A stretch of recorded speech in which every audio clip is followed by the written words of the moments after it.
राहुल सेठी जी, राजपुरा, पंजाब से। राधे राधे। राधे राधे महाराज जी। महाराज जी, एक बार आपने किसी को कहा था एकांतिक में कि ये देह 35 साल का हो गया है, कभी अपने से मिले हो? अपने आप से कैसे मिला जाता है महाराज जी? यही साधना, जब गुरु के चरणों का आश्रय ले लेते हैं और उनके गुरुमुख से नाम मिलता है और साधना मिलती है, जब उस पे लगते हैं तो हमारी बुद्धि पवित्र होती है। अभी अपवित्र बुद्धि है। जिस बुद्धि में संसार सत्य नजर आवे, भोगों में सुख नजर आवे, मान सम्मान अच्छा लगे, परिवार प्रिय लगे, वो अपवित्र बुद्धि है। और जिस बुद्धि में केवल वाहे गुरु प्रिय लगे, परमात्मा प्रिय लगे और सब बेकार लगे, वो बुद्धि पवित्र बुद्धि है। केवल परमात्मा प्रिय लगे, अपना शरीर भी प्रिय न लगे। देखो महापुरुषों के शरीर को कितना कष्ट दिया गया, अपार कष्ट, जो हम सोच के थर्रा जाते हैं। और वो कह रहे तेरा किया। ये है वाहे गुरु की प्रीति, है पवित्र बुद्धि जो परमात्मा में लगी। वाहे गुरु के सिवा आह नहीं निकला। तेरा किया मीठा लागे, मतलब तेरा किया सह सकता हूं। ये बात तो कहीं तक समझ में आती है कि भाई मालिक हो, साहब हो, अब जैसा निर्णय करो तो दास को सहना पड़ेगा, सहना पड़ेगा। और तेरा किया मीठा लगे, इसमें जमीन आसमान का अंतर है। सहना पड़ेगा, अब क्या करें। और उसमें तेरा किया मीठा लागे, तेरा किया मीठा लगे। वाह वाह गुरु, जैसे आप कर रहे हो मुझे बहुत अच्छा लगा। ये शरीर रहित महापुरुषों ने केवल प्रवचन नहीं दिया, करके दिखा दिया। अपनी गर्दन उड़वा दी। सामर्थ्य इतनी कि सब कुछ कर सकते हैं, लेकिन चुप होकर सह गए। अपने जब हम शरीर को प्रिय मानकर और भोगों का चिंतन करते हैं तो हमारी बुद्धि अपवित्र हो जाती है। और जब हम परमात्मा को प्रिय मान करके संसार में बर्ताव करते हैं तो हमारी बुद्धि पवित्र हो जाती है। पवित्र बुद्धि अपने स्वरूप का अनुभव कर सकती है। अपवित्र बुद्धि देह का दर्शन करा सकती है। अपवित्र बुद्धि में मैं पुरुष हूं, मैं स्त्री हूं, और अपवित्र बुद्धि में मैं भोगता हूं, मैं करता हूं। अपवित्र बुद्धि में मैं करूंगा, मैं भोगूंगा। ये सब मायाकृत है। पवित्र बुद्धि में जो कराओगे वो होगा, जैसे रखोगे वैसे रहूंगा, आपके सिवा मेरा कोई नहीं। जब अंदर से रहता है कि आपके सिवा कोई नहीं, तब हम ये जान पाते हैं कि हमारा स्वरूप क्या है।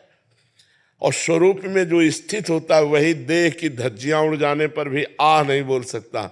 और जो स्वरूप में स्थित नहीं तो जरा सा काटे तो आह निकल जाएगा। नहीं, मतलब गजब की निष्ठा, गजब की निष्ठा। तपते हुए तवे पे बैठाल दिया गया, ऊपर से जलती हुई बालू डाली जा रही है और विविध प्रकार के क्लेश दिए जा रहे हैं, लेकिन आह नहीं है। वही चेहरे पर मुस्कुराहट, वही वाहिगुरु का नाम, दूसरी कोई। तो ये है शरीर स्थिति से ऊपर उठे हुए स्वरूप में पहुंचे महापुरुष को। तो हमें चाहिए किसी समर्थ गुरु का पहले आश्रय ले, क्योंकि ये अपने मन से नहीं होता, ये गुरुमुख से होता है। समर्थ गुरु का आश्रय ले, उनके चरणों में अपना जीवन समर्पित करे और उनकी आज्ञा के अनुसार साधना करे। तो साधना करते करते जब बुद्धि पवित्र होती है, संसार और संसार के भोगों का त्याग हो जाता है, तब अपने स्वरूप का ज्ञान होता है। वो भी भगवान की कृपा समझो। जान सोई जाने जे देहु जनाई, और जानत तुम्हें तुम्हें हो जाए। जिसे सदगुरु जना दे वही जान सकता है, और जो जान गया वो सदगुरु में हो गया, वो गुरु में हो गया। अब वो जीव नहीं रहा, वो परमात्म स्वरूप हो गया। जानत तुम्हें तुम्हें हो जाए। जैसे वेद कहता है ब्रह्मविद ब्रह्मयु भवति, जो ब्रह्म को जान लेता है वो ब्रह्ममय हो जाता है, वो ब्रह्म स्वरूप हो जाता है। तो पहले हम खूब भजन करें, गुरु के चरणों का आश्रय, तब हम जान पाएंगे अपने को। नहीं तो शीशा देखो तो यही लगता है यही मैं हूं, नहीं लगता है। स्वरूप की तरफ तो नहीं जाता, यही लगता है मैं पुरुष हूं, यही ढांचा मेरा है, जबकि ये मायाकृत ढांचा है और मैं परमात्मा स्वरूप हूं और ये प्रकृति स्वरूप है। प्रकृति को परमात्मा मानना यही माया है। प्रकृति को इसी को तो हम आत्मा मान रहे हैं कि यही मैं हूं। नहीं, ये प्रकृति का एक यंत्र है और मैं इसका संचालन करने वाला हूं। और जो मैं है वही परमात्मा स्वरूप है। उस मैं को जो मैं है वह उसी को ब्रह्म कहा गया है वेद में, उसी को वाहेगुरु कहा गया है, उसी को परमात्मा कहा गया, उसी को भगवान कहा गया, उसी को कृष्ण कहा गया, उसी को राधा कहा गया है। जो नाम लो वो वाहेगुरु ही है, दूसरा कोई तो है नहीं। तो जब तक हम भजन नहीं करेंगे तब तक केवल बातें सीख कर सुना सकते हैं या सुनकर सुना सकते हैं, लेकिन अनुभव नहीं होगा। अनुभव के लिए हमें भजन करना पड़ेगा, खूब गुरुजनों के चरणों के आश्रित होकर गुरुवाणी के अनुसार चलना पड़ेगा, तब हम वो बात समझ में आएगी। जी। पंडित आनंद देव जी उपाध्याय जी। राधे राधे महाराज जी राधे राधे। श्री हरिवंश। महाराज जी, सकाम और निष्काम दो स्वरूप हैं भक्ति के, परंतु श्रीमद् भागवत जी में उपदेश करते हुए प्रभु बोले हैं कि तीव्रेन भक्ति योगेन। ये तीव्र भक्ति महाराज जी क्या है? ग्रस्त में तीव्र भक्ति का क्या स्वरूप होगा?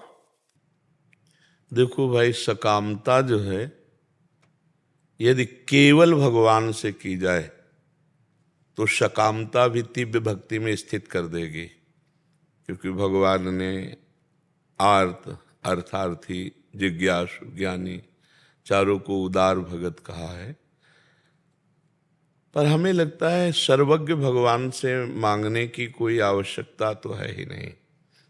अगर हम भगवान की भक्ति की रसवृत्ति को थोड़ा भी जान जाएं तो कामना रही नहीं जाएगी। केवल एक श्लोक समझ ले गीता जी का तो भगवत प्राप्ति निश्चित हो जाएगी। अनन्यस चिंतयन्तु माम, भगवान की बस इतनी बात समझ ले। फिर वो ये जना परिपासते तेषाम नित्याभियुक्ता नाम योगक्षेमम वहाम्यहम्। लौकिक और पारलौकिक कोई भी चाह अधूरी नहीं रह जाएगी। भगवान कहते हैं कि जो है उसकी रक्षा करूंगा और जो नहीं है उसको प्राप्त करा दूंगा। अप्राप्त की प्राप्ति का नाम योग और जो है उसकी रक्षा का नाम क्षेम। ये सारा भार भगवान ले रहे हैं। अपने को केवल चिंतन करना है, अनन्य चिंतन। बाहरी क्रियाओं के यहाँ कोई चर्चा नहीं कर रहे हैं, अनन्य चिंतन की बात कर रहे हैं। अगर हम हर समय श्वास प्रश्वास गुरु प्रदत्त या मनोनीत भगवन नाम निरंतर अभ्यास करें। नाम श्वास दो बिलक चलत हैं, इनको भेद न मोको भावे। श्वास ही नाम, नाम ही श्वासा, नाम श्वास को भेद मिटावे। रोम रोम और रग रग बोले, तब कुछ स्वाद नाम को पावे। जैसे जैसे भगवान की स्मृति में हम डूबते हैं वैसे ही वैसे भगवान के लिए व्याकुलता पैदा होती है। व्याकुलता ही तीव्र भक्ति योग है। ये जितनी भक्ति की बाहरी क्रियाएं हैं इन सबका फल है ये गीता का ये श्लोक। अनन्य चेता सततम यो माम स्मृति नित्यशः तस्याहम सुलभा पार्थ। बस इसी में सुलभ कह दिया, मैं उसके लिए सुलभ हूं। अब जैसे सांप अंदर बैठा है, बांबी के ऊपर से हम लठ चला रहे हैं तो सांप को कोई फर्क नहीं पड़ता। ऐसे ही हृदय रूपी छिद्र में अज्ञान रूपी सर्प बैठा हुआ है। अब बाहर से हम भगवान की भक्ति के जो लक्षण है वो कर रहे हैं, वो अंदर से सकामता है, अंदर से व्यक्तियों के प्रति राग और द्वेष है, भगवत भावना नहीं। तो बहुत काल भक्ति करने पर भी उसको भगवदानंद की अनुभूति नहीं होगी। भगवदानंद की अनुभूति के बिना मन स्थिर नहीं होता है, और जब तक मन चलायमान है तो साधक होते हुए भी वो असाधना के कार्य करता रहेगा।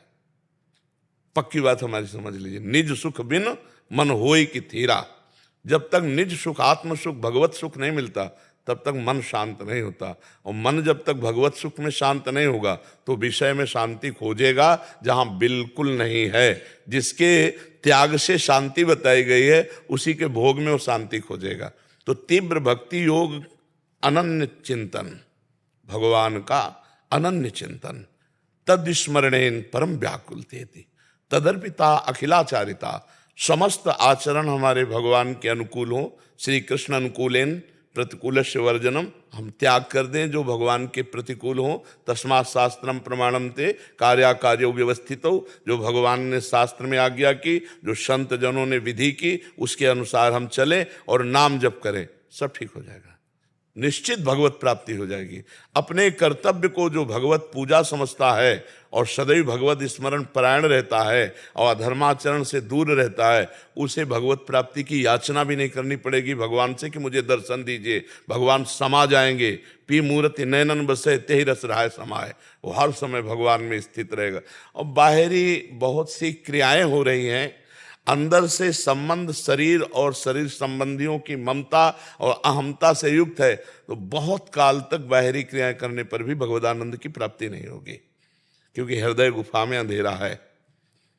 गोस्वामी तुलसीदास जी स्पष्ट कह रहे हैं, राम नाम मणि दीप धरी, जीह देहरी द्वार, तुलसी भीतर बाहरो, जो चाहस उजियार। अगर भगवान का नाम जिह्वा के अग्रभाग पर विराजमान है तो भीतर भी ज्ञान का प्रकाश हो जाएगा और बाहर भी अहमता ममता का नाश हो जाएगा, पक्का।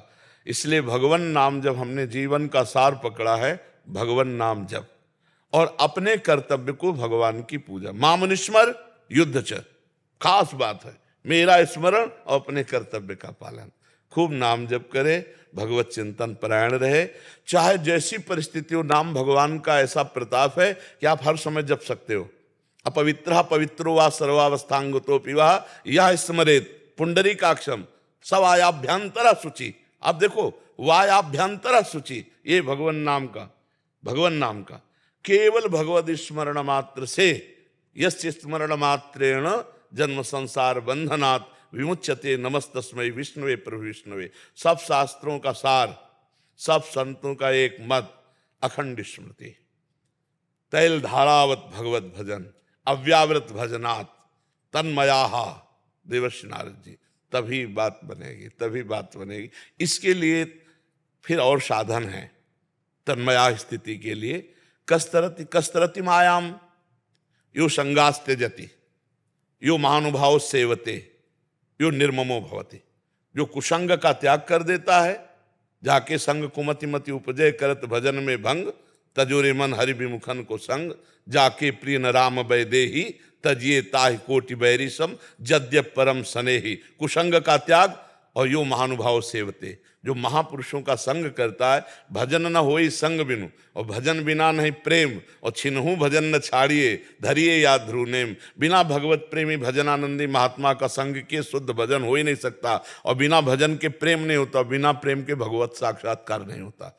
इसलिए हम खूब डट के नाम जप करें, अधर्माचरण से बचे, शास्त्र सम्मत अपने गृहस्थ कर्तव्य का पालन करें। पत्नी में, पुत्र में, माता पिता में, परिवार में, ग्राम में, समाज में, सब में अपने भगवान की झांकी देके, मेरे भगवान ही सब में विराजमान है। इससे बढ़िया और भक्ति का स्वरूप। ये बाहरी क्रियाएं जो है ना, देखो, आरती कर रहे हो प्रभु की और चिंतन हो रहा है जगत का, धन का, तो अंदर तो सब गड़बड़ी चल रही ना। सही आरती कब होगी? जब भक्ति कर दीप प्रेम करी बाती, साधु संगति करी अनुदिन राती। भक्ति का दीपक हो, प्रेम की बाती हो। बोले किस कहाँ मिलेगी? बोले साधु संगति में। मत की रति गति भूति भलाई, जब जे जतन जहाँ जे पाई, सो जानो सत्संग प्रभाऊ, लोकों वेदना अनुपाऊ। अगर हम भगवत प्रेमी महात्माओं का संग करें, खूब नाम जप करें, अपने कर्तव्य का पालन करें, बात समझ गई। इसी से सब प्राप्त हो जाएगा। अध्यात्म का जो चरम सीमा का आत्मबोध है, वो भी इसी से प्राप्त हो जाएगा। मम दर्शन फल परम अनुपा, जीव पाव निज सहज स्वरूप, सब कुछ प्राप्त हो जाता है। जी, एक दास का भाव और है, ठाकुर जी जब तक धरा पर रहे, कब नहीं है धरा पे? अभी भी हैं, लेकिन जब लीला में ठाकुर जी थे यहाँ पे, अब नहीं लीला हो रही? अभी भी हो रही महाराज। बस हमको वही बात कहो जो स्वीकृत है जी, क्योंकि नित्य है, सनातन है, सच्चिदानंदमय लीला है, तो त्रिकाल सत्य अब भी हो रही है। अब भी ठाकुर जी कहो सो कहा जहां प्रभु नाई, बस हमारे अंदर ठाकुर जी को प्रकट करने वाला प्रेम नहीं है। ते समाज गिरजा में रहू, अवसर पाई वचन कहू, हरि व्यापक सर्वत्र समाना, प्रेम ते प्रकट होए मैं जाना। अब भी नित्य लीला चल रही, आपके आंखों में प्रेम आना चाहिए, अभी दिखाई देगा। भगवान सत्य है, सनातन है, त्रिकाल सत्य है, त्रिकाल लीला चल रही। हम ये सुनना भी बर्दाश्त नहीं करेंगे कि भगवान थे, भगवान थे, ये सुनना भी बर्दाश्त नहीं करेंगे। भगवान है, भगवान है। लीला हो रही थी नहीं, लीला हो रही है। हाँ पक्का। अब बात करो। ठाकुर जी पे भी संदेह, दुर्योधन, शिशुपाल इत्यादि को छोड़ ब्रह्मा जी को भी मोह हो गया था लीला देख करके, तो वो भी ठाकुर जी पे। आप संदेह के मार्ग में जाना चाहते हो? नहीं महाराज जी, मैं निवेदन जो कर रहा हूँ वो ये कर रहा हूँ कि मुझे ऐसे लगता है कि वर्तमान समय में आप भी ठाकुर जी के नित्य परिकर। नहीं तो आप कौन हो? आप ठाकुर जी के नित्य परिकर? महाराज जी हम तो साधारण जी, बहुत साधारण जी। को ना पहले समझो, इसमें बिजली है ना, इसमें बिजली है ना, इसमें बिजली है ना, इसमें साधारण बिजली है, वही बिजली है। छू के देखो, करंट मारेगी।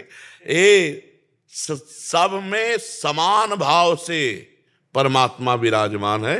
100 ग्राम, 50 ग्राम, 1 किलो, आधा, ऐसा नहीं है। समान भगवान समान भाव से विराजमान है।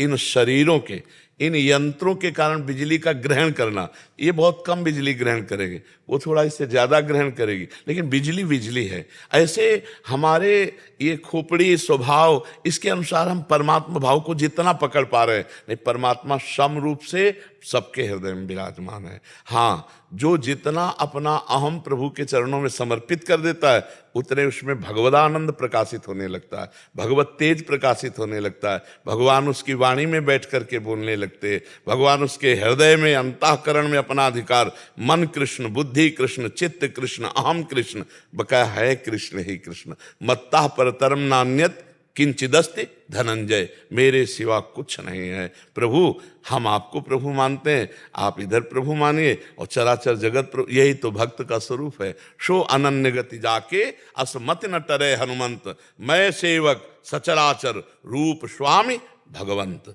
रूप स्वामी, मैं सेवक सचराचर रूप स्वामी भगवान विराजमान। ए भैया, हम सब मायाकृत शरीर में आसक्त चित्त वाले, वो करुणा करे तो चित्त को चुरा लिया, बस बात इतनी है। तिनका पड़ा रज के 7 पैरों में रौंदा जाता था, वायु का संसर्ग मिला, उड़ करके राजाओं के मुकुट पर या मंदिर की चोटी पर बैठ गया। इसमें तिनके का महत्व नहीं है, नहीं, इसमें महत्व है उस वायु का जो तिनके को उड़ा करके मंदिर की चोटी पे बैठाल दिया। मूकम करोति वाचालम पंगुम लंघयते गिरिम यत् कृपा तमहं वंदे। परमानंद बात, वही भगवान अपने शरणागतों को स्वीकार करते हैं, उतनी बात है, कुछ नहीं है। सब में वही विराजमान है। वो जहां अपना अधिकार कर लेता है, जहां दैन्य भाव से अहम समर्पित हो जाता है, वहां वो स्वयं अपना प्रकाश करने लगते हैं। उन्हीं का सारा खेल है, ना अपने कुछ है, अपना कोई महत्व है। वो जहां बैठते हैं वहीं महत्व प्रकाशित हो जाता है। कहीं पर्दा लगा के बैठे हैं और कहीं पर्दा खोल दिए, बस अंतर इतना है। नहीं, सब में वही विराज, सबको बराबर प्यार करते हैं। मेरे प्रभु का स्वभाव ऐसा है, सब पर मोर बराबर दया, सब मम प्रिय, सब मम उपजाए। पर हम लोग भगवान से विमुख होकर के संसार की तरफ आसक्ति में बह गए, इसलिए अपने प्रभु की कृपा को नहीं जान पाए। अगर आज भी हम मुड़े तो भगवान का स्वभाव ऐसा है, विमुख भये निमिषौ न अकृपा, जब चितये तब ऐसे। उमा राम स्वभाव जय जाना, ताई भजन तज। बिल्कुल पक्का आप समझिए, ये हमारी त्रुटि है, नहीं तो हम सबके हृदय में वो विराजमान है। अनंत ज्ञान, अनंत प्रेम लिए हुए सबके हृदय में विराजमान है। मयंक कंसल जी, राधे राधे। कनाडा से। महाराज जी राधे राधे। महाराज जी, ना हम किया ना करेंगे, ना कर सके शरीर, जो किया तिस हरि किया, भयो कबीर कबीर। ये सिद्ध महापुरुष की बात है। ऐसा भाव हमारे में कब आया? हाँ, जब अपना देहाभिमान नष्ट होकर भगवदाकार वृत्ति हो जाएगी। आज के सत्संग में पहले श्रीपाद प्रबोधानंद जी की चर्चा में था ना, अहमता और ममता का त्याग, अहंकार और ममत्व का त्याग। ये बहुत कठिन है। अहंकार, कुछ भी कार्य करो स्वीकृति हो जाती है। अपने को हर समय ऐसा लगता है मैं पुरुष हूँ, देह भाव का ही अहंकार रहता, मैं करता हूँ, मैंने भोगा, मैंने ऐसा किया, मैं ऐसा कर सकता हूँ, मैं ऐसा करूँगा, ये अहंकार है। जब अहंकार भगवान में समर्पित हो जाता है तब ये भाषा निकलती है जो कबीरदास जी कह रहे हैं। समझ रहे ना? हाँ, करता तो वास्तविक तुम नहीं हो, बिल्कुल नहीं हो। 3 गुणों की माया के यंत्र में तुम चढ़े हुए एक कठपुतली की तरह हो, पर स्वीकार कर लिया तो भोगना पड़ेगा। इसका यही खेल है, माया का यही खेल है कि स्वीकार कर लिया तो बंध गए, अस्वीकार कर दो अभी निकल जाओगे। जैसे तुम्हारे मन में काम आया, अस्वीकार कर दो मैं नहीं भोगूंगा, निकल गए, वो शांत हो जाएगा। थोड़ी देर जला के फिर शांत। कोई गाली दिया, अस्वीकार कर दो। कोई अपमान कर रहा, अस्वीकार कर दो, मत स्वीकार करो। तुम्हें दे रहा गाली, तुम नहीं ले रहे तो कोई परेशानी नहीं। पर ऐसा नहीं होता, अहंकार पर चोट लगती है। जहाँ हमें कोई गाली दे, निंदा करे और जब बड़ाई करे तो अच्छा लगता है। तो ये मायाकृत स्वभाव है, इसी को भजन बल से हटाया जाता है। तो नाम जप करो, शास्त्रों का स्वाध्याय करो, सत्संग सुनो, और जो अपना कर्तव्य है उसको भगवान की पूजा मान के करो, इसी से भगवत प्राप्ति हो जाएगी। जो कर्तव्य को भगवान की पूजा समझता है वो बहुत अच्छा भक्त हो जाएगा। चाहे वो किसान हो, व्यापारी हो, सैनिक हो, कोई भी पद पर हो, अपने कर्तव्य को पूजा समझे, भगवान का नाम जप करे, भगवान के आश्रित रहे, सत्संग सुने, तो उसको ऐसा ज्ञान होने लगेगा धीरे धीरे। देखो, आप तो एक साधारण गृहस्थ हैं। चक्रवर्ती सम्राट महाराज अम्बरीश जी, उनकी महान तपस्या और भक्ति के आगे दुर्वासा जैसे तपस्वी फेल हो गए, वो पीछे हो गए उनके आगे। उनका समर्पण जोर का था, इनमें तपस्या का अहम था, तभी तो कृत्या उत्पन्न कर दी मारने के लिए। लेकिन वो दैन्य महापुरुष ऐसे ही खड़े रहे। तो भगवान का सुदर्शन चक्र कृत्या को मारकर भुवन में दौड़ाया। जब ब्रह्मा और भगवान शिव ने कहा हरि के इस अमोघ अस्त्र को हरि के सिवा कोई नहीं बचा सकता सुदर्शन चक्र से, तो हरि के पास गए तो हरि ने कहा मेरी भी सामर्थ्य नहीं, अहम भक्त पराधीन हूँ, मैं तो भक्त के अधीन हूँ। अम्बरीश जी के पैर पड़ो जाकर, वो क्षमा कर दें तो यह अस्त्र शांत हो जाएगा। तब अम्बरीश जी के जब चरणों में गए तो अम्बरीश जी ने कहा आज तक भगवान की जो सेवा बनी, जो भजन बना, जो व्रत नियम संयम भगवान की कृपा से हुए, उस सब का फल दुर्वासा को देता हूँ, और मेरे प्रार्थना से सुदर्शन चक्र शांत। उसी समय सुदर्शन चक्र, तब उन्होंने चरणों में गिर के कहा मैंने भगवान के अहंकार रहित भक्त की महिमा को देख लिया। मैं एक तपस्वी होकर भी जिसको नहीं हटा पाया वो तुम्हारे। और चक्रवर्ती सम्राट महाराज अम्बरीश, पर सावई मना कृष्ण पदार विंदेव, उनका मन भगवान के चरणों में। तो जब हमारा चित्त भगवान के चरणों में जुड़ता है तब हमारा अहंकार गलित हो जाता है। अच्छा बताओ, इस पूरे शरीर की रचना में आप कहाँ थे? आप जहाँ पैदा हुए उसके लिए आप कहाँ थे? आपकी कोई उसमें राजी, कोई दस्तखत, समझ रहे हो? आपका नाक, आपका आँख, आपका कान, जैसा बनाना था बनाने वाला कोई और है ना। स्वभाव किसी ने और ने ही तो दिया है, बल किसी और ने ही तो दिया है। अब आपने इसे अपना मान लिया है, यह है नहीं आपकी। आपकी रचना है क्या शरीर? शरीर अपनी रचना तो है नहीं, भगवान की रचना है कि नहीं? तो इसमें बल किसका है? भगवान का। इसमें है कौन? भगवान। तो बस जब ये बात मान लोगे तब पाप आचरण नहीं होंगे। जैसे कोई कहे ना कि सब भगवान कराते हैं, पाप भी कर रहा है, तो भगवान ने नरक भी बनाया है, भगवान ने दंड भी विधान बनाया है, भगवान रोग भी बनाए, तो फिर वो भी भोगना पड़ेगा। ये स्थिति है जो कबीरदास जी ने कहा है, अहम का पूर्ण लय हो जाना। उन्हीं के दोहों में है, जब मैं था तब हरि नहीं, अब हरि है मैं नाय। स्पष्ट उत्तर दे रहे, जब मैं था तब हरि नहीं, अब हरि है मैं नाही। प्रेम गली अतिसा करी, तामे दो न समाए। समझ रहे ला? ये ऐसी साकरी गली, इसमें एक ही होके जाता है। तो जब मैं था तब हरि नहीं, अब हरि है तो मैं ना है, तो अब हरि सब करता है, हरि सब करवा रहे, मंगल में कार्य हो रहे हैं। तो क्या जिसके अंदर हरि की भावना आ जाती है कि हरि कराते हैं, तो उससे क्या पाप हो सकता है? कभी नहीं, कभी नहीं हो सकता।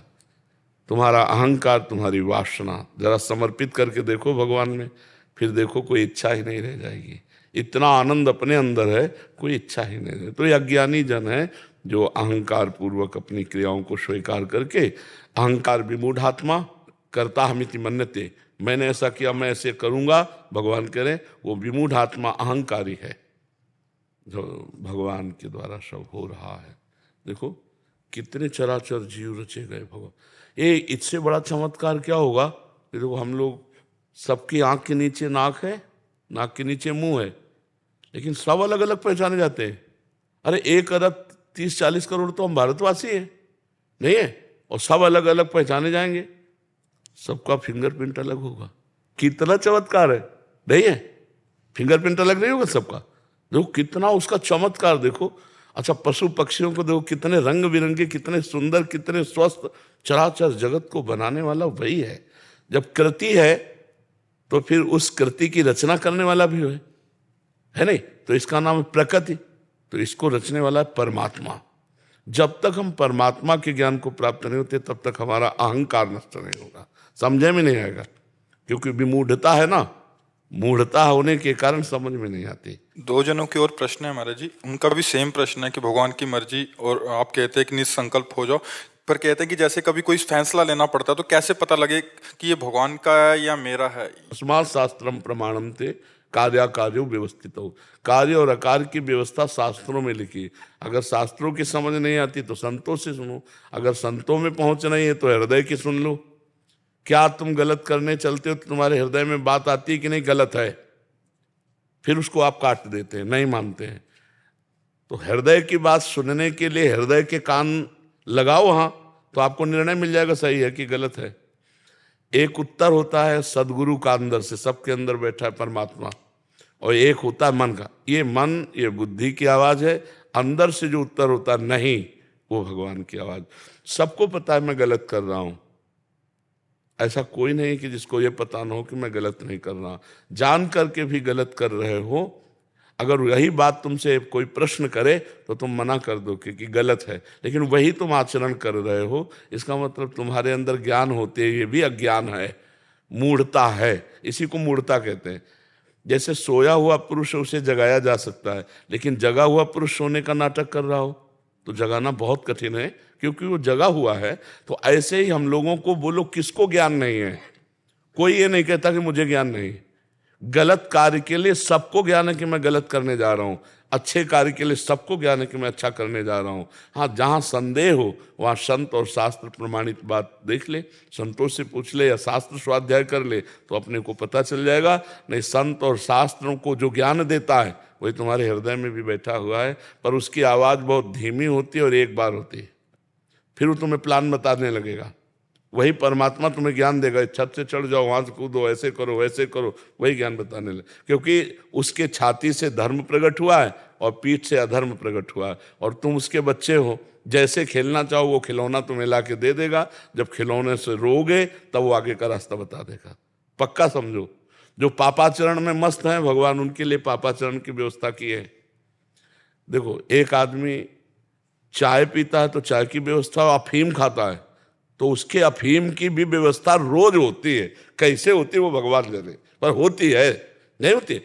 एक आदमी 100 ग्राम अन्न खाता है, एक आदमी आधा किलो पाता है, एक आदमी 1 किलो पाता है, कोई एक मन भोजन करता है। जैसे बड़े बड़े पशु हैं, हाथी आदि, उनका भी पेट परमात्मा भरता है। सबका भरण पोषण करने वाला परमात्मा है।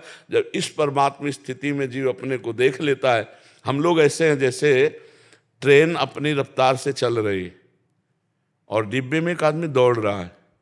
उसे पूछा लोगों ने, भाई तू क्यों दौड़ रहा है ऐसे ऐसे?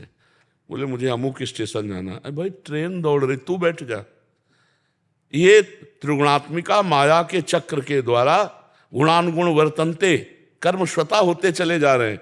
तू केवल दृष्टा है, तू देख केवल, लेकिन दृष्टा न बन के कर्ता हो जाता है तो फिर अवश्य में भोक्तव्यम कृतम कर्म शुभाशुभम। जो स्वीकृति हो जाती कि मैंने किया तो अच्छे का फल अच्छा और बुरे का फल बुरा मिलता है। अगर ये स्वीकृति भगवान में हो जाए, अहंकार समर्पित हो जाए, तो बुरे से बुरा, जैसे युद्ध में हजारों लाखों लोगों की गर्दनें अर्जुन ने काटी, एक भी पाप नहीं, क्योंकि भगवान की आज्ञा और धर्म में, और कर्ता बन के नहीं, आज्ञा पालन करने वाले सेवक बन के। अब पूरे बड़े बड़े महात्माओं का विनाश हुआ। भीष्म जी महात्मा है, मार के गिरा दिए गए। द्रोणाचार्य जी महात्मा है, धृष्टद्युम्न ने गला काट लिया। प्लानिंग तो सब यही थी ना, इन्हीं की तो सारी प्लानिंग थी। अश्वत्थामा हतो, बस इतना बोलो अभी उदास हो जाएंगे, और जहाँ उदास हुए तो धृष्टद्युम्न ने तुरंत कर, और अश्वत्थामा नाम का हाथी मारा गया था, अश्वत्थामा थोड़ी मारा गया था। बड़े बड़े तो अधर्मा आचरण में युक्त चाहे कोई भी हो, उसका पतन होता है, धर्माचरण से युक्त उसकी विजय होती है। अपने कर्तव्य का पालन करने वाला धीरे धीरे अहंकार रहित होकर भगवान को प्राप्त हो जाता है। समझ पाए? मेरा प्रश्न था जी। इसमें सिंपल चीज है, जैसे हम सांसारिक काम कर रहे हैं, वो सिंपल जैसे मिठाई खाना है कि नहीं खाना है वो, और फिर या फिर अपने ऑफिस में कुछ काम कर रहे हो तो ये काम करूं कि ये काम करूं, जी उसमें समझ नहीं, अब इसमें देखो डिपार्टमेंट को देखना पड़ेगा। इसमें शास्त्रीय बात नहीं, जिस डिपार्टमेंट में उसमें पढ़ाई भी होती है, उसका ज्ञान भी कराया जाता है, तो उसमें ऐसा नहीं करना, ऐसा करना है, क्या होता है कि नहीं होता। अगर हमारा मान लो आप कानून में हो या किसी व्यवस्था में हो, तो निगेटिव पॉजिटिव दोनों का ज्ञान होता है कि नहीं होता। तो अब शास्त्र इस बात के लिए कि मिठाई खाना है कि नहीं खाना है, इसके लिए तुम्हें विवेक से देखना है कि शरीर को हमारे कितनी शुगर चाहिए। अगर हम ज़्यादा शुगर डालेंगे तो शुगर रोग हो जाएगा। अच्छा, ये मिठाई शुद्ध है कि अशुद्ध है, ये मिठाई असली है कि नकली है, ये सब अपने को देखना। भगवान ने बुद्धि दी है नहीं बुद्धि दी, तो बस फिर ऐसे ही हम जिस कर्तव्य कर्म में उतरते हैं उसमें निगेटिव पॉजिटिव दोनों का ज्ञान होता है। ऐसा नहीं कि ज्ञान नहीं होता। एक छोटा सा भी आदमी छोटा सा कार्य करता है, इससे हानि हो जाएगी, इससे लाभ होगा, उसे निगेटिव पॉजिटिव ज्ञान होता है। और जिसे ज्ञान नहीं हो तो पशुवत बुद्धि का आदमी है। आप किसी भी कहीं भी आप देखिए तो निर्णय लेकर थोड़ी देर शांत होइए, आपको अंदर से निर्णय आने लगेगा। ना पढ़े हो तो भी निर्णय आने लगेगा, क्योंकि ज्ञान समुद्र भगवान बैठे हुए हैं। और जब जहाँ हमें ज्ञान नहीं है वहाँ भगवत आवाज आती है, किसी न किसी रूप में कोई टोक देगा, ऐसा नहीं। पक्की बात समझो। हमने देखा, हम गंगा किनारे जब भ्रमण करते थे तो आगे दलदल था और इतना सुंदर स्थान दिखाई दे रहा था कि दलदल नाम की चीज नहीं, ऊपर एकदम सूखा। तो पीछे से एक आवाज आई, ए बाबा आगे मत जाना, दलदल है। हम तो अपनी मस्ती में थे, तो आगे लगा कि दलदल कैसे, एकदम सूखा, और छड़ी लिए हुए थे, जो ऐसे छड़ी मारा तो पूरी छड़ी चली गई। अब बताओ, अगर वो भगवान आवाज ना दिए होते तो हम कितना धस जाते। वहां कोई निकालने वाला गंगा किनारे, जहां आप नहीं ज्ञान आपका पहुंच रहा, वहां कोई ना कोई आपको संबोधन कर देगा, कोई ना कोई संबोधन कर देगा, बस उसे भगवत आवाज मान लो। एक गुरुजी ने कहा, सब में भगवान है।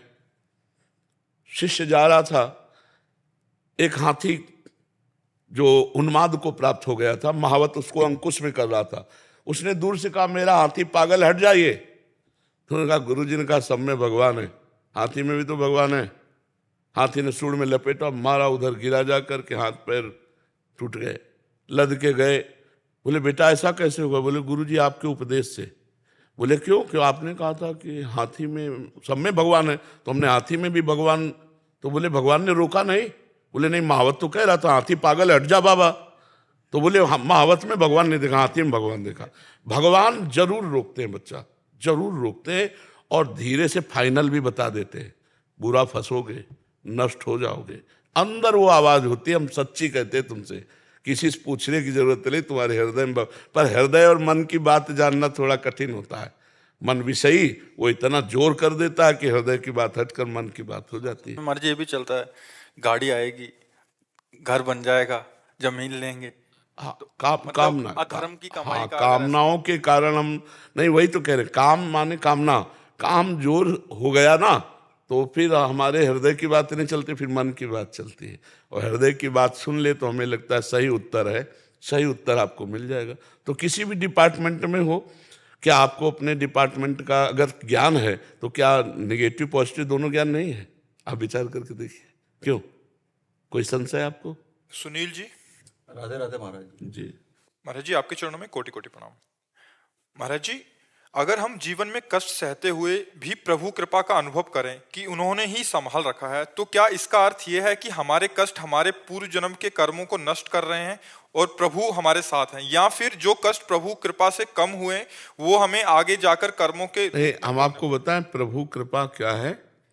जैसे बच्चे को ऑपरेशन करवाना है तो माँ पैसा देगी डॉक्टर को, अपनी गोद में ले जाएगी और डॉक्टर को समर्पित करेगी और प्रार्थना करेगी।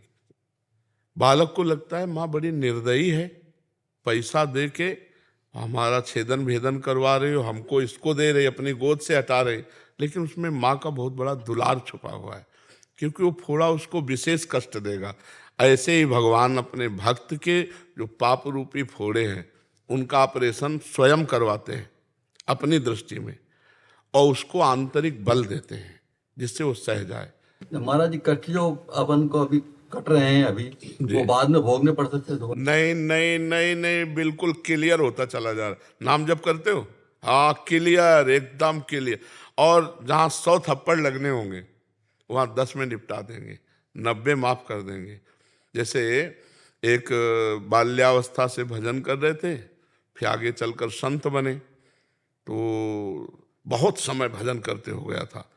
तो गंगा के किनारे और शालिग्राम भगवान को स्नान कराने वाले ही थे कि 90 लोग, एक दल आ रहा था चोरों का, उन्होंने कहा मारो इस बाबा जी को, और घेर लिया।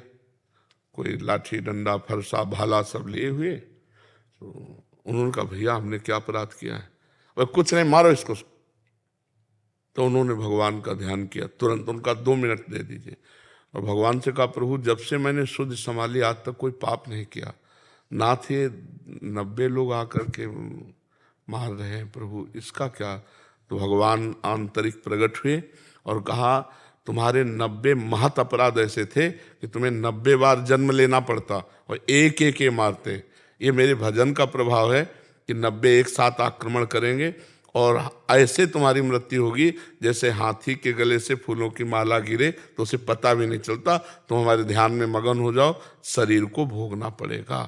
तो जो 90 बार जन्म लेकर के मरना था वो 90 एक बार में पूरा कर देते हैं, और उनको कुछ पता भी नहीं चला, स्वप्नांतर की तरह एक स्वप्न से दूसरे स्वप्न में ऐसे उनका ध्यान भंग हुआ और भगवान के धाम में शरीर छूट गया। शरीर छूटे हुए शरीर को उन्होंने, देखो भीष्म पितामह जैसे बाल ब्रह्मचारी महाभागवत 6 महीना बाणों की सैया पे सहन करना पड़ा। इतने बड़े महात्मा को, तो अगर नाम जप नहीं चल रहा और कर्म आगे बिगड़ रहे हैं और आप दुख भोग रहे हैं, तब तो बुरी स्थिति है, दुख ही दुख भोगना है। अगर भजन हो रहा है तो आगे के सब जितने कर्म आपके गलत भी हो जाएंगे उन सबको बराबर कर देगा, जला के राख कर देगा, संचित को भस्म कर देगा जो जमा है, और प्रारब्ध को भोगने के सामर्थ्य दे देगा। भगवान के नाम में बड़ी सामर्थ्य है, इसलिए विचलित मत होना। बिल्कुल बिल्कुल करेक्ट, जो हमारा प्रारब्ध है वो भोगा करके नष्ट हो रहा है, हम पवित्र होते जा रहे हैं, और जो संचित है वो भगवान के नाम से भस्म हो जाएगा। जो क्रियमाण है, नया कर्म है, वो निष्प्रभावित हो जाएगा, वो हमको बांधेगा नहीं, हम जीवन मुक्त हो जाएंगे। इसीलिए कहते हैं भजन करो, भजन नहीं, कोई साथ देने वाला नहीं। मान लो रुपया कोई लगा सकता है, तुम्हारे पास बैठ सकता है, लेकिन तुम्हारी पीड़ा को, अंदर जो तुम्हें पीड़ा हो रही, चिंता हो रही, शोक हो रहा है, घबराहट हो रही है, उसको कौन हटाएगा? उसको भगवान हटाएंगे। हम कह रहे हैं कि मानव विश्व की संपत्ति है, लेकिन क्या करेगा? मान लो आपका किडनी फेल, लीवर फेल, अब जो आप भोग रहे हो कष्ट, तो कोई कह सकता है कि मैं आपके तौल भर रुपया लगा सकता हूं, लेकिन रुपया से दूर होगा क्या? प्रारब्ध भोग तो है। हाँ, मन भगवान में लग गया, अब दूर हो जाएगा। मन आनंदित है, शरीर पीड़ा में है तो आनंद है, और अगर शरीर स्वस्थ है और मन विषयाकार है तो वो इसे भोग रहा है, जल रहा है, अशांत है। इसलिए बहुत अच्छा नाम जप करते रहो और धैर्यपूर्वक प्रारब्ध को भोगते रहो। तो भजन करने वाले का सबसे बड़ा सुख ये होता है कि भारी विपत्ति और दुख में भी भगवान मन को अपने पास रखते हैं, और मन ही से सुख दुख का अनुभव होता है। सावई मना कृष्ण पदारविंद हो, यदि मन भगवान के चरणारविंद में लगा है तो दुख क्या करेगा? दुख कुछ नहीं कर सकता। अच्छा, अपने को मृत्यु लोक में जब जन्म मिला है तो दुख मिलेगा, पक्का दुख। दिन है तो रात मिलेगी, तैयारी कर लो। अभिमान मत करो कि आज मैं बहुत सुखी हूं, कल ऐसा दिन आएगा कि रोते नहीं बनेगा, इसलिए कल की तैयारी कर लो। जैसे प्रकाश में व्यवस्था कर लो तो अंधेरे में दुख नहीं होगा, तो प्रकाश में व्यवस्था कर लो। अभी तुम यावत स्वस्थमिदम कलेवरम यावच्च दूरे जरा, बुढ़ापा दूर है, रोग दूर है, तो तुम भजन का प्रकाश कर लो, ज्ञान प्राप्त कर लो, तो शरीर के दुख सुख में आनंदित रहोगे। और अगर नहीं तो फिर सुख हुआ तो अभिमान करे घूम रहे, दुख हुआ तो बिलला रहे हो, रो रहे हो। तो यही संसार का हाल है। ज्ञान का मतलब है संसार का कोई भी दुख सुख हमें प्रभु से अलग न कर पावे। त्रिभुवन की राज्य लक्ष्मी देने पर भी भगवान का विस्मरण न हो, ऐसा सुख। और शरीर पे आरा चलाने का अवसर आ जाए तो भी भगवान का विस्मरण ना हो, महापुरुषों ने दिखा दिया है। ऐसा सुख भगवान देते हैं। गुरु अर्जुन देव जी, उनको तपते हुए तवे पे बैठाल कर ऐसे तप्त बालू डाली जाती, वो यही कह रहे थे, वाहे गुरु तेरा किया मीठा लागे, हरि नाम पदार्थ नानक मांगे। बोलो, ऐसी स्थिति में क्या कह रहे हैं? हरि नाम पदार्थ नानक, हे प्रभु आपका विस्मरण ना हो, बस है, और आपका किया हुआ मीठा, हे वाहे गुरु आपका किया हुआ मीठा लग, आपने जो बहुत सुख मिल रहा, आप सोचो भला, इसी कड़ाह में डाल के उबाल दिया, फिर रापी नदी जो क्या है वहां उन्होंने अपने शरीर को पूरा किया। तो शरीर एक केंचुल के समान, पुराने कपड़े के समान लगने लगे तब तो ज्ञान सही, और शरीर भी प्यारा, भोग भी प्यारे, संसार भी प्यारा, और ज्ञानी भी, तो फिर अज्ञानी किसे कहते हैं? ये बात समझना है। धैर्य पूर्वक शरीर के द्वारा किए हुए पाप कर्मों को सह जाओ, और भगवान का नाम जप करते हुए जो पाप कर्म हमने किए वो भोगे, भगवान का नाम जप करते हुए भगवान को प्राप्त हो जाओ। यही मनुष्य देह का फल है। नहीं तो 4 दिन की केवल जीवन आयु है। 4 दिन कैसे? अब आपकी आयु कितनी है? 44। अब बोलो 44 साल निकल गए, आपको पता भी नहीं चला। ऐसा लगता है कि अरे यार अभी तो हम आए हैं संसार में, और अब कितने वर्ष हैं या मिनट है कुछ पता नहीं, और यहाँ से जाना कोई साथी नहीं, कोई साथी नहीं, शरीर भी यही रह जाएगा। तो बुद्धिमानी है कि यहाँ से वो कमाई करो जो ले चलो, वो है परोपकार, वो है नाम जप, वो है भगवान का गुणगान, भगवान की लीला कथा सुनना, उनका चिंतन। और इससे मनुष्य बेपरवाह है। जो ले चलना है उसकी परवाह नहीं है, और जो नहीं ले चलना है उसी की परवाह और चिंता में पूरा जीवन व्यतीत कर रहा है, नहीं कर रहा है। वो एक श्लोक है भागवत का, तत्यनुकंपाम सुसमीक्षमाणो, ये पूरा श्लोक उसमें है कि जो हर समय भगवान की कृपा मनाता रहता है, हमारे ऊपर भगवान की बहुत कृपा है, और आए हुए दुख सुख को समान भाव से भोग लेता है, और शरीर मन वचन से भगवान की शरण में होकर भगवान का भजन करता रहता है, वो भगवान को ऐसे प्राप्त होता है जैसे पिता की प्रॉपर्टी पर पुत्र का स्वयं अधिकार हो जाता है। बस ऐसे चलो, एक कुछ समय रह गया है, जीवन के कुछ क्षण हैं, वो हमें पता नहीं। वो रामकृष्ण हरि भजते हुए राधा राधा भज, हम कह रहे इसमें क्या लगता है? मान लो राधा राधा, प्रपंच की बातें मत करो, और मेहनत खूब करो, खूब काम करो, फावड़ा चलाओ, व्यापार करो, नौकरी करो, जो आप कर रहे हो करो, और नाम जप करते रहो, देखो मंगल हो जाएगा। ये सब बाहरी नाटक है कि तुम्हारे दुख दूर कर दे, ये बिल्कुल नाटक है कि वो जंतुर बांध देंगे, वो भस्म दे देंगे, वो कलावा बांध देंगे। जब विधान बना भगवान को बन बन भटकने का, सिया जी के हरण का, तो क्या वशिष्ठ जी ने विचारा नहीं था क्या कुंडली? उधर परम ज्ञानी जनक जी सीता जी के पिता हैं, और उनके सदानंद जी हैं, क्या उन्होंने कुंडली नहीं देखी थी क्या? इतने बड़े बड़े विद्वान, इतने बड़े बड़े कि वो ब्रह्म को बोध प्राप्त किए हुए पूरी सृष्टि को नवीन रच सकते हैं। ऐसे महापुरुष भरत जी से कह रहे, सुनो भरत भावी प्रबल बिलख कहो मुनिनाथ, हानि लाभ जीवन मरण जस अपजस विद्या। वो कह रहे हैं वशिष्ठ जी जो नई सृष्टि रच सकते हैं, भैया 1 घंटा भजन नहीं करते होंगे, कह रहे हैं मुर्दे को जिला देते हैं। व्यर्थ की बातों में न फंसे, एकमात्र भगवान का आश्रय वही है हरि स्मृति सर्वविपद विमोक्षणम। भगवान का स्मरण करो, सबकी कृपा सबका आशीर्वाद आपके पास है। भगवान का स्मरण नहीं तो जंतर मंत्र के चक्कर में ना पड़े, नहीं, तुम्हें भोगना पड़ेगा। ये सब नाटक की बातें, तो ये बातें सबके दिमाग में हम डालना चाहते हैं कि पाखंड की जो वृद्धि हो रही है, ये जो नाटकबाजी का बढ़ावा हो रहा है, आप लोग उसमें मत फंसिए। आप राम राम जपिए, हरि हरि जपिए, राधा राधा जपिए, दुख है नहीं, दुख समुद्र संसार सूख जाएगा। नाम लेत भव सिंधु सुखाही, करो विचार सुजन मन माए। हृदय आनंदित, 4 को आनंदित करने की सामर्थ्य आप में आ जाएगी। इसलिए खूब नाम जप करो, गंदे आचरण मत करो, और नौटंकी नाटक में फंसो मत। किसी के सामर्थ्य नहीं, कि बड़े बड़े ऋषि मुनियों ने ऐसा करके नहीं दिखाया। आप हमें एक भी ऋषि का नाम बताओ जिसने किसी को भी ऐसे किया हो कि भाई वहां भीड़ लगती थी और सबके रोगों नष्ट कर देते, ऐसा नहीं है। क्योंकि आप इतने से समझ लो, दशरथ जी के द्वारा अपराध बना ना, श्रवण कुमार का वध हुआ, तो उनके माता पिता दुखी होकर बोले जैसे मैं तड़प रहा हूं ऐसे तुम तड़पते हुए प्राण, हुआ ना। राम जी के पिता थे। तो हम ये समझाना चाहते हैं कि अपने कर्मों का भोग अवश्य में वो भोक्तव्यम। तो भैया जो हमने बोया है वो हम काट रहे हैं, किसी अब नाम जप करके हम अगली फसल संभाल लें, नाम जप करके हम गोदाम में आग लगा दें, नाम जप करके आए हुए प्रारब्ध को सह लें, ये बात समझ लें। अंशु जी दिल्ली से। हाँ जी। राधे राधे महाराज जी। महाराज जी, अगर मनुष्य जन्म 84 लाख योनि के बाद मिलता है तो हमारे इतने कर्म कैसे बन जाते हैं जिसके आधार पर मनुष्य शरीर का निर्माण होता है? पहली बार मनुष्य थोड़ी बने हैं, असंख्यों बार बन चुके हैं। सृष्टि की रचना जब से हुई तब से अभी तक असंख्यों बार बन चुके हैं। तो वही हमारे कर्म रखे हुए हैं मनुष्य जन्म के। संचित गोदाम है, संचित कर्म, क्रियमाण नई फसल है, और प्रारब्ध पुराने कर्मों के गोदाम से जो निकला हुआ है शरीर बना, उसका भोग है। तो पहली बार थोड़े मनुष्य बने, हाँ अनंतों बार, असंख्यों बार बन गए।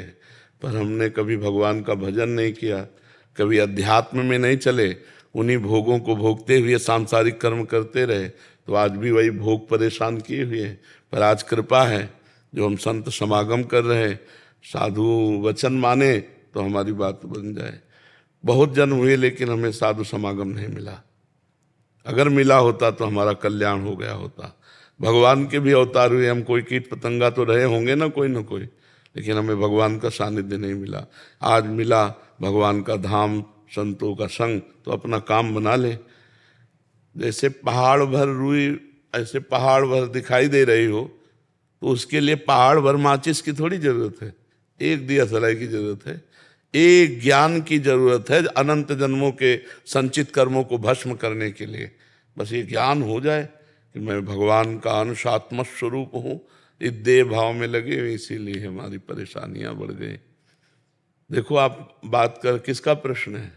तो आप अपने को स्त्री मानती है ना, आप अपने को देह मानते हैं ना, यही अज्ञान हमारे कर्म जो शुभ अशुभ होते हैं उनको भोगने के लिए विवश करता है। और यही एक अज्ञान भर हट जाए तो सब ठीक हो जाए। अब इसी को हटाने के लिए फिर अध्यात्म में उतरना पड़ता है, संयम नियम से चलना पड़ता है, पवित्र भोजन नाम जप ये सब करना होता है। आपने बताया था कि कर्म जो होते हैं सिर्फ मनुष्य जीवन में ही जो कर्म किए जाते हैं उन्हीं का कैलकुलेशन होता है। जो पुराने कर्म हैं, किसी भी योनि, कोई और योनि के कर्म होते हैं, उनका कुछ वो नहीं बनता, कर्म नहीं बनता। तो इतने सारे कर्म उसके बावजूद भी बन जाते हैं जब इंसान का शरीर। आप सोचो अभी आपकी आयु कितनी है? 46। आप ईमानदारी से थोड़ी देर के लिए जज बन जाओ, हमको बोलना मत, अंदर से देखो। अगर उन कर्मों का हिसाब किताब दिया जाए तो अपने भारतीय संविधान के अनुसार आपको कितनी बार जेल हो, आपको कितनी बार दंड मिले। आप अपनी जज बनकर 42 वर्ष की अवस्था का निर्णय कर दीजिए। तो आप सोचो ये जब जमा होंगे जाके और इनमें ब्याज लगेगा और जब इनका फाइनल आएगा तो कितना बड़ा बड़ा आएगा, समझ रहे ना। तो अब कई ऐसे पाप हैं कि आप अगर जज बने और हम आपको बताते जाएं तो आप कहोगे कि हाँ इसका दंड होना चाहिए, ये गलती हुई है। लेकिन मेरे प्रभु ने अभी तक कोई दंड नहीं दिया। ये जो कर्म इस जन्म के हैं ये जा रहे हैं पिछले गोदाम में जमा होने। ऐसे ही हमारा बार बार जन्म हुआ है और हमने बार बार गलतियां की हैं और वो सब स्टॉक जमा है। भीष्म जी ने कहा कि 100 जन्म तक मैं देखता हूं कोई पाप नहीं, कि 6 महीने से मैं बाणों की सैया में। भगवान ने कहा और आगे बढ़ो, और आगे बढ़ो। राजा थे आप, सांप को उठा करके कटीली झाड़ी में डाल दिया, 6 दिन तक तड़प के मरा तो 6 महीने बाणों की सैया मिली। आप समझ रहे, एक गलती का 20 साल की वो कैद और 2 लाख जुर्माना। ऐसे होता है कि नहीं होता? बोले इतना कैद और इतना जुर्माना, और बेचारा कैद में भी रहेगा और जुर्माना भी देना पड़ेगा। ऐसे ही ये जुर्माना में भोग रहे मनुष्य शरीर में, असली कैद तो नरक में भोगने को मिलेगी। असली जो फल मिलता है शुभ का वो तो स्वर्ग में मिलता है, ये तो बाद का है बचा हुआ शुभ और अशुभ। तो एक गलती का पूरा जीवन बर्बाद हो जाता है। और ऐसी हजारों गलतियां हमसे हो गई। और जैसे आप बताते हो कि ये जो मनुष्य जीवन चल रहा है ये सपना चल रहा है, जैसे हम सपने में कुछ भी कर्म करते हैं उनका कर्म नहीं बनता, और ये भी अगर जो सपना ही चल रहा है तो अगर यही असली ज्ञान हो जाए तो आपसे कहा नहीं कि जैसे ये पहाड़ भर रुई है, एक दिया सराय में जल जाएगा, तो आपको अगर असलियत में ज्ञान हो जाए कि ये शरीर भी सपना है, जगत भी सपना है, सत्य तो केवल मैं सच्चिदानंद हूं, तो सच्चिदानंद हो ऐसा कभी स्वप्न में भी नहीं आया आपके अंदर। सदैव यही आया मैं स्त्री हूं, नहीं संभाला अपने को, तो ये स्वप्न में अभी चल रही हो, तो फिर स्वप्न में अगर पिटाई हो रही तो बिना जागे वो डंडा लगता है, वो दर्द होता है, नहीं होता? स्वप्न का आदमी अगर पिट रहा हो तो वो जग जाए तो बच जाए।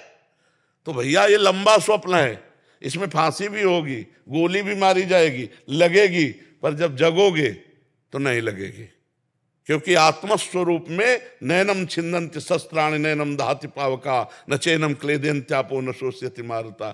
सच्चा ज्ञान जब तक नहीं उत्पन्न होगा तो इस स्वप्न में हमको पिटाई भी होगी और सुख भी मिलेगा, दोनों चीजें है, सुख और दुख का खेल चल रहा है, यही चल रहा है। अच्छा बताओ, ना आप पहले स्त्री थी और न बाद में स्त्री रहेंगी, ये बीच में मिला है, आप इसको कहाँ मान रहे हैं? आपको यही लग रहा है मैं यही हूं, नहीं मान रहे? गुरुदेव जी आपने तो इतना सब कुछ अंदर चेंज कर दिया है कि अब वो रहता ही नहीं, अब तो एक थोड़ा हर जग इंसान जाओ। में- अभी चेंजिंग का मतलब जग गया, जग गया जे ही जाने जग जाए हेराई, जागे जथा स्वपन भ्रम जाई। जिस परमात्मा तत्व के जान लेने के बाद ये संसार खो जाता है, एकमात्र परमात्मा दिखाई देता है। इन सब मंदिरों में परमात्मा बैठा हुआ है। जब ऐसा अनुभव होने लगेगा ना, तब पता चलेगा कि मोह निद्रा से अब हमारे नेत्र खुल रहे, और जहां जगे तो जो वो है वही तुम हो। खत्म खेल, खत्म, जीवन मुक्त हो गया। अब ये बात में तो खत्म हो गया, लेकिन अनुभूति होना जब भूख लगती है प्राणों को, तब ये ध्यान नहीं रहता कि प्राणों का धर्म भूख है, मेरा नहीं। जब अलग अलग इंद्रियां अपना अपना वेग धारण करती हैं, तो वही ज्ञानी है जो उस वेग को सहकर शांत होकर, नहीं मैं कोई स्त्री पुरुष नहीं, मैं सच्चिदानंद परमात्मा हूं, इसी में स्थित, तब वो आगे बढ़ पाता है। अब देखो कितना कठिन है, एक व्यसन, एक आदत, एक आकर्षण बलात् गिरा के आपसे वही क्रिया करवा देगी। आप देखो सब बैठे हो, एक चाहत नहीं रोक सकते, एक चाहत के लिए पूरी जेल भरी है, अपनी अपनी चाहतों की पूर्ति के लिए ये जेल भरा है, नर्क भरा है और रोग ग्रसित होता है। इनको मिटा दे वही महात्मा है। बहुत कठिन है पर सरल भी है। सरल उसके लिए है जिसे गाइड मिल गया, नहीं भूल भुलैया में सब फंस जाए, लेकिन गाइड वाला वो नहीं फंसेगा, वो इशारा करेगा इधर चलो। तो गाइड कौन है? सदगुरु। उनकी आज्ञा पे चल दो तो माया मुक्त हो जाओ। और सदगुरु की आज्ञा पे चलना बहुत कठिन है। मन की आज्ञा पे चलना तो हो सकता है, सभी चल रहे, सदगुरु की आज्ञा पर मन मार के चला जाता है, ये बहुत कठिन बात है। हजारों को लाखों को चेला बनाया जा रहा है, लेकिन मन को चेला बना ले वही सच्चा गुरु। अपने मन को चेला बना ले वही सच्चा गुरु। तुमसे कोई पूछे कि आप बताओ संसार से कल्याण कैसे होगा, 1 मिनट में बता दोगे आप? नहीं बता दोगे। इतना तो सबको ख्याल है, राम नाम सत्य है, सत्य बोले मुक्त है, ये तो मुर्दा के साथ गाया जाता है, नहीं गाया जाता? तो राम नाम सत्य है और सत्य बोलो तो मुक्त है। परम सत्य भगवान का नाम है, जपो अभी मुक्त हो जाओगे। सबको पता है संसार झूठा है, सबको पता है मरना है, सबको पता है कुछ साथ नहीं जाना, पर देखो ना सब इसी में हाय हाय लगे। तो ज्ञान तो सबको, पर ज्ञान का प्रयोग नहीं है, वो प्रयोग होगा भजन से। जपो राधा राधा राधा राधा राधा, अभी मंगल होना शुरू हो जाएगा। जितना नाम जप करोगे उतना ही मंगल होगा, उतना ही शुद्ध ज्ञान, पवित्र बुद्धि, उतना ही विपत्तियों का नाश, हरि स्मृति सर्व विपद विमोक्षणम, महामंगल हो जाएगा। ज्ञान तो सबको है, प्रयोग कर ले। प्रयोग करना बड़ा कठिन है, नहीं और आदमी पाप करूंगा। बात और कहते हो कि जो भजदानंदी घर में होते हैं उनकी 21 पीढ़ियां तर जाती हैं जी। और 21 पीढ़ी तर जाती है, तो इसका मतलब अगर जो हम पहली पीढ़ी है कोई भजदानंदी की, तो हमारे को थोड़ा कम मेहनत करनी पड़ेगी या मेहनत काफी करनी पड़ेगी? तो आप 21 को बैठाल के थोड़ी चल रही। ये तो हमारे भगवान की तरफ से, जैसे हमारे भारत सरकार का कोई बड़ा अधिकारी होता है ना, तो उसका परिवार भी रेल में फ्री चल सकता है, वो ऐसे ऐसे नहीं वो सुविधाएं देती सरकार, तो ऐसे हमारे भगवान ने सुविधा दी है कि यदि एक, क्योंकि बहुत कठिन है ना, अगर एक भगवत प्राप्त हो जाए, भजनानंदी का मतलब भगवत प्राप्त, तो उसकी 21 पीढ़ियां जो जहां भी हैं उनको कल्याण के मार्ग में डाल दिया जाता है। यदि उनको अवसर मिलेगा तो जन्म होगा और भगवत भक्त बनाए जाएंगे, भगवान की मतलब 21 पीढ़ी का कल्याण हो जाएगा। पर पहले अपना तो कल्याण हो पहले अपना कल्याण हो, तब 21 पीढ़ी का कल्याण। इनके किसी ने किया हो ऐसा तो थोड़ा उसके हेल्प मिलेगी हमें। अगर किया होता तो ये मुक्त होते, पक्का समझो। हाँ, ये मुक्त होते। तो अभी मतलब किया नहीं। हाँ नहीं, 7 पीढ़ी आगे की और 14 पीछे की। देव जी, अभी जो मेरे दादाजी थे तो उनके होते हुए तो मैं काफी बड़ी हो गई, तो पहली पीढ़ी हूँ। नहीं, भगवत प्राप्त हो जाएं दादाजी, हो जाऊं, वो तो भगवत प्राप्त थे, वो तो पक्का ही है। उनको तो कभी पूरी रात कभी सोते हुए देखा ही नहीं। वो देखो, मेहनत करना और अरबपति बनना दोनों में अंतर होता है। मेहनत तो कोई कोई बहुत करता है, पर सीधे सब्जी भी नहीं मिलती और चटनी रोटी खा के गुजारता है, और कोई कोई कम मेहनत करता है और अरबपति हो जाता है। नहीं, अगर सिद्ध भगवत प्राप्त महापुरुष का सानिध्य मिल गया और आंतरिक भजन पद्धति पता चल गई और देहाभिमान गलित होकर जीते जी मुक्त हो गया, वो है भगवत प्राप्त। भगवत प्राप्त मरने के बाद थोड़ी होता है, भगवत प्राप्त तो जीते जी होता है, भगवान में स्थित हो गया। अब ये स्थिति केवल भगवान जानते हैं, इसको बाहर से प्रदर्शित नहीं किया जा सकता, प्रमाणित नहीं किया जा सकता। तो अगर भगवान की कृपा से किसी के कुल में ऐसा भक्त पैदा हो जाए जो भगवत प्राप्त हो, तो 21 पीढ़ियां तर जाती हैं, पक्का। तो अगर हम कह रहे तुम्हारे परिवार में कोई भगवत प्राप्त है, तो इतना मान लो कि आपको ये आज जो अवसर मिला है वो उन्हीं की कृपा से मिला है। अगर उनकी कृपा ना होती तो शायद है यहाँ बैठ करके आप इस तरह भागवतिक चर्चा ना करती। अब अपना कल्याण कर लीजिए, हर समय नाम जप कीजिए और भगवान से प्रार्थना कीजिए कि मेरा शरीर राग नष्ट हो जाए, ये जो शरीर अभिमान है, शरीर भाव है, ये नष्ट हो जाए। जी। अर्पित बंसल जी मथुरा से, महाराज जी आपके चरणों में कोटि कोटि प्रणाम। महाराज जी, आपकी कृपा से दास को भौतिक विज्ञान अध्यापन का कार्य मिला है। भौतिक चराचर की हर वस्तु नियम सिद्धांत में भगवत चमत्कार दिखाई देता है, जो शिक्षण के दौरान चित्त को आनंदित करता है, जिससे भजन में श्री जी कृपा से बल मिलता है। गुरुदेव, आजकल कक्षाओं में बच्चे शिक्षकों गुरुओं की अवज्ञा अनादर करते हैं, शारीरिक दंड निषेध है, उन्हें कई कई घंटे समझाने का भी कोई प्रभाव नहीं पड़ता। गुरुदेव, इस स्थिति में उनके भविष्य की चिंता होती है। गुरुदेव, हमको भी होती है, क्योंकि आजकल के बच्चों का चरित्रहीनता की तरफ ज्यादा पदार्पण हो रहा है और व्यसन की तरफ, उद्दंडता की तरफ। तो शास्त्र या साधु महात्मा इनकी तरफ उनकी श्रद्धा होना बड़ा कठिन है।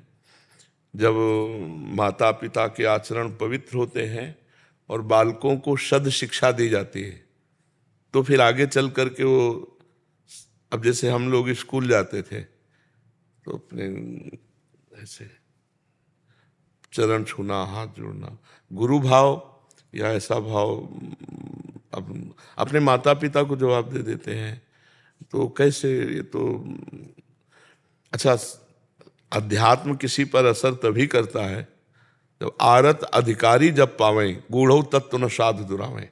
श्रद्धा और विश्वास का ये मार्ग है, और इसका कहीं भी श्रद्धा विश्वास का लेस नहीं है।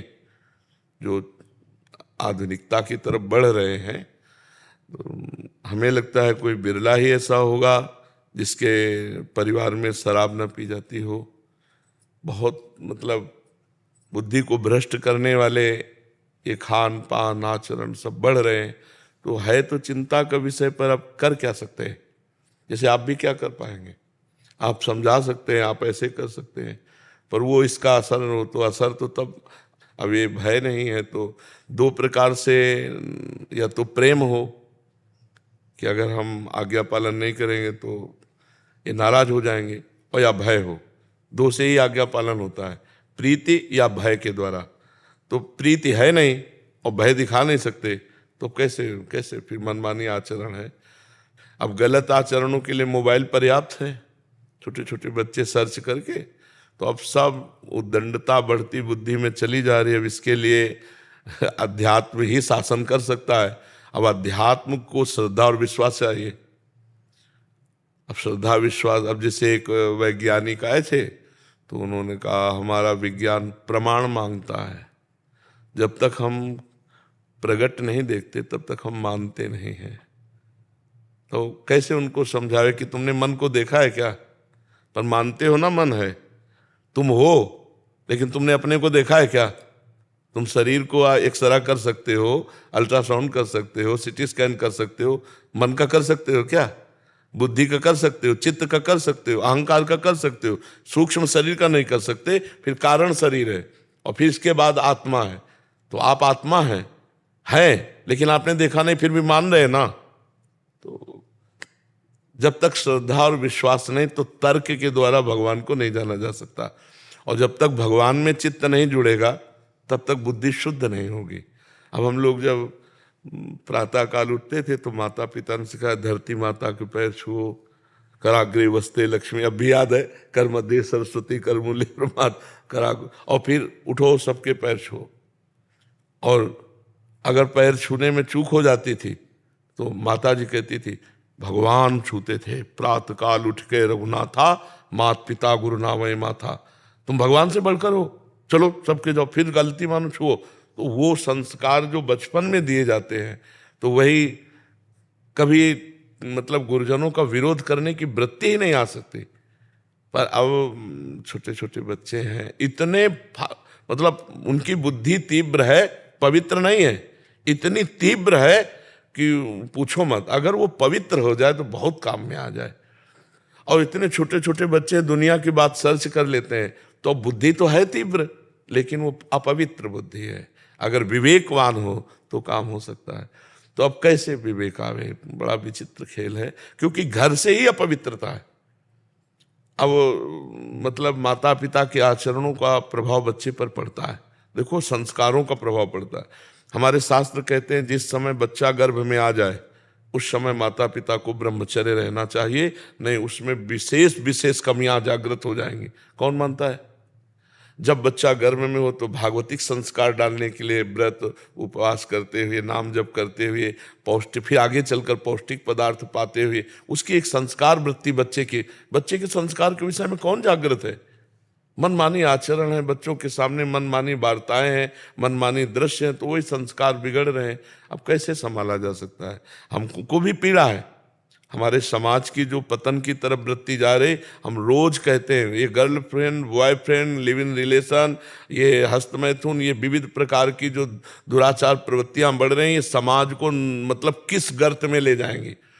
अब जैसे लोग नहीं जानते, जो सहवास है वो मनुष्य के लिए सहज योग है पाणी ग्रहण के बाद, लेकिन 13 वर्ष की अवस्था से 22 वर्ष की अवस्था के मध्य में जो हस्तमैथुन क्रिया है उसे गृहस्थी लायक नहीं रखेगी। अभी बच्चे कहाँ इस बात को समझ रहे हैं? कहाँ समझ रहे हैं कि हम अपने जीवन को कितने गड्ढे में गिरा रहे हैं? अरे 20-22 तक ब्रह्मचर्य रहे, फिर पाणी ग्रहण किया, गृहस्थी में गए, संतान उत्पन्न किया, फिर भजन मार्ग को स्वीकार करके भगवत प्राप्त हो गए। ऐसा हमारे जो भारतीय पद्धति थी।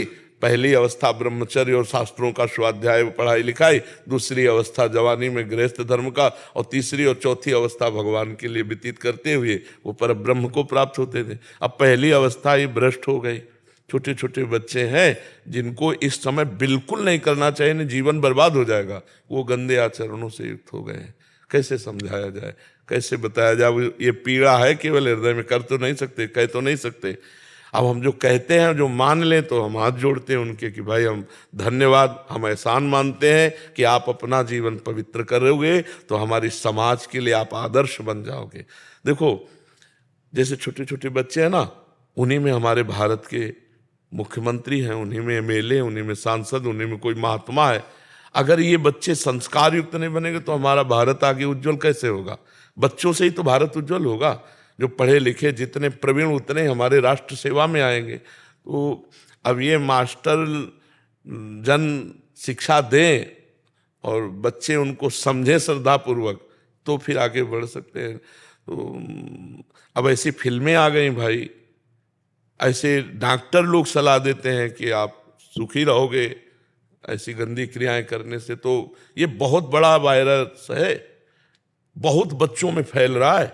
जो हस्त क्रिया है, इससे बहुत हानि हो रही हो, कुछ समझ नहीं रहा कोई। अब थोड़ी देर के लिए उसको लगता है कि सुख बकाया जीवन नष्ट हो रहा है, नस नाड़ियां घर्षण क्रिया से गृहस्थी की योग्य नहीं रह जाती। अब इन बातों को कैसे समाज को समझाए? अब ये बातें कहने में भी गंदी लगती हैं, पर इस विषय की चर्चा ना हो तो कैसे सुधार होगा? ये वो विषय है जो पूरी जिंदगी बर्बाद कर सकता है। कई ऐसे बच्चे सामने आए जो सुसाइड करने की बात मन में सोचे, इसी के कारण डिप्रेशन में पहुंच गए। तो ये चीजें हमें लगता है कि माता पिता को भी समझाना चाहिए, मित्रों को भी समझना चाहिए, अध्यापक को भी समझाना चाहिए। जैसे कभी 10 मिनट के लिए थोड़ा किसी शास्त्र का सूत्र लेकर समझाना चाहिए। अगर अपने को समझाने की ताकत ना हो तो संतों की बात सुनानी चाहिए कि भाई देखो 10 मिनट ये सुनो क्या कह रहे हैं, तो उससे कम से कम शब्द तो गया। तो 100 में से 10-5 के भी काम कर गया वो शब्द, तो बात बन जाएगी। तो अगर इसको कई ऐसे स्कूलों के मास्टर जो हैं वो कृपा करके ऐसा करते हैं कि भाई 10 मिनट नाम कीर्तन करो, 10 मिनट गीता जी की बात सुनो, 10 मिनट ये संत की बात सुनो। तो उससे हमने देखा कि जैसे सुबह हम आते हैं ना, तो कभी कभी पूरा बैच का बैच स्कूलों का बच्चों को होता है, तो बड़ी नम्रता, बड़ी सभ्यता, बड़ी, तो ये जो ऐसे खड़े हैं रात्रि में, ये संस्कार उनके बन रहे हैं। अब जो बच्चे गलत आचरणों में जा रहे हैं उनको बिना श्रद्धा विश्वास के नहीं संभाला जा सकता है। बात जैसे हम आपसे बात कर रहे हैं, आपको हमारी बात पे श्रद्धा विश्वास नहीं तो कोई फर्क नहीं पड़ेगा, और श्रद्धा विश्वास की हमसे बात की तो वो बात आपके अंदर जाकर बैठ जाएगी। श्रद्धा विश्वास के बिना संतों की वाणी या गुरुजनों की वाणी वो प्रभाव नहीं डाल सकती। उन्हें ज्ञान ही प्राप्त नहीं होगा, वो जो शिक्षण का ज्ञान। हाँ बिल्कुल। तो वो आगे भी उसमें देखो हमारे शास्त्र कहते हैं विद्या विनयम ददाति, विद्या ऐसे बना देती विनय। और आप देखो विद्या प्राप्त बालक उद्दंड है, मतलब अब आप समाज में देखो कैसी उद्दंडता है, विद्या प्राप्त किए हुए उद्दंडता है। तो पढ़े हैं, डिग्री है, लेकिन विनय नहीं, तो इसका मतलब अविद्या ही हाथ लगी, विद्या तो लगी नहीं। विद्या में बड़ी गंभीरता, सुशीलता, सौम्यता, ये सब सात्विक लक्षण आते हैं। तो बिना भगवान से जुड़े, बिना अध्यात्म से जुड़े, हमें तो लगता है ऐसे सद्गुण आना मुश्किल है। कलयुग का तांडव है, तांडव चल रहा है। मतलब सोच के भय लगता है कि ऐसा आगे क्या होगा कि बच्चा बच्ची तुम्हारे द्वारा पोषित होने चाहिए। यार हमारी समाज में ये राक्षसी बुद्धि कहाँ से आ गई? अपने बच्चों को तो राक्षस भी पवित्र रखते हैं, अपने बच्चे बच्चियों का यदि शोषण करोगे तो यार राक्षस से भी गिरे। मतलब तो ये सोच क्यों आई? क्योंकि भजन नहीं, भगवान से नहीं जुड़े, शास्त्रों का भय नहीं। अगर भगवान का भय हो तो आप ऐसा कैसे कह सकते हो? हमारे सनातन धर्म में अपनी बेटी के पैर पूजे जाते हैं, पैर नहीं छुए जाते, और यहां तक कि उसे देवी माना जाता है। और तुम कितने राक्षस हो गए कि अपनी बेटी के साथ ऐसा सोच सकते हो? तो ये सोच आई कहां से? भगवान से विमुख होने के कारण, धर्म का भय ना रहने के कारण। तो इसलिए हमें लगता है अध्यात्म से प्रत्येक व्यक्ति को जुड़ना चाहिए और गंदे व्यसनों को छोड़ना चाहिए। जैसे आप मदिरा पी लिए, अब आप घर गए, अब आप कुछ भी कर सकते हैं। कोई ऐसा हो कि भाई इस कंट्रोल में रहे, नहीं तो अगर मदिरा आपको कंट्रोल में कर लिया आपने, तो आप गाली दे सकते हो, आप मार सकते हो, आप गलत आचरण कर सकते हो। इसलिए हम कहते हैं कि जो हमारा शास्त्र निषेध करता है, जैसे शराब पीना है, मांस खाना है, जुआ खेलना है। कितने लोग सुसाइड कर लिए मोबाइल से, वो गेम जुआ खेल करके, कितने लोग हानि को। अब वो एडवर्टाइज आ गई, अब अपने माता पिता की संपत्ति को बच्चे कि एक दिन में करोड़ों आ जाएंगे। अरे किसी को दिखा दिया करोड़पति, तुम तो खाकपति हो जाओगे। अब विवेक है नहीं, तो समाज बहुत पतन की तरफ जा रहा है। और इसका सुधार तभी हो सकता है, सच्ची कहते हैं, जब अध्यात्म से जुड़ेगा तब। थोड़ा अध्यात्म से कोई जुड़ा होगा तो आप देखना उसके जीवन में परिवर्तन होगा। अध्यात्म से बिना जुड़े पशुता नहीं जाती। उसको लगता है क्या भगवान, खाना पीना मौज मस्ती करना, जीवन मिला है मौज मस्ती, क्या भगवान? नहीं, मौज मस्ती थोड़े दिन की, इसके बाद क्या होगा? जब कर्मों का फल आएगा तब इसके बाद क्या होगा? भीष्म जी को 6 महीना बाणों की सैया पे पड़ा रहना पड़ा, ये कोई कहानी थोड़ी है। तो अपने को भोग नहीं मिलेंगे जो हम कर्म कर रहे हैं। इसलिए अध्यात्म से जुड़ो। अध्यात्म से जुड़ने में कोई फीस नहीं लगती, और जहां फीस लगती वो अध्यात्म नहीं होता। ध्यान रखना, अध्यात्म में जुड़ने के लिए गरीब अमीर छोटा बड़ा जवान सब कोई आ सकता है। और जहां फीस लगती है वो अध्यात्म नहीं होता। अध्यात्म में फीस नहीं है, अध्यात्म की फीस है आपका मन। आप मन दीजिए, श्रद्धा विश्वास पूर्वक बात मानिए, आपका परम मंगल होगा।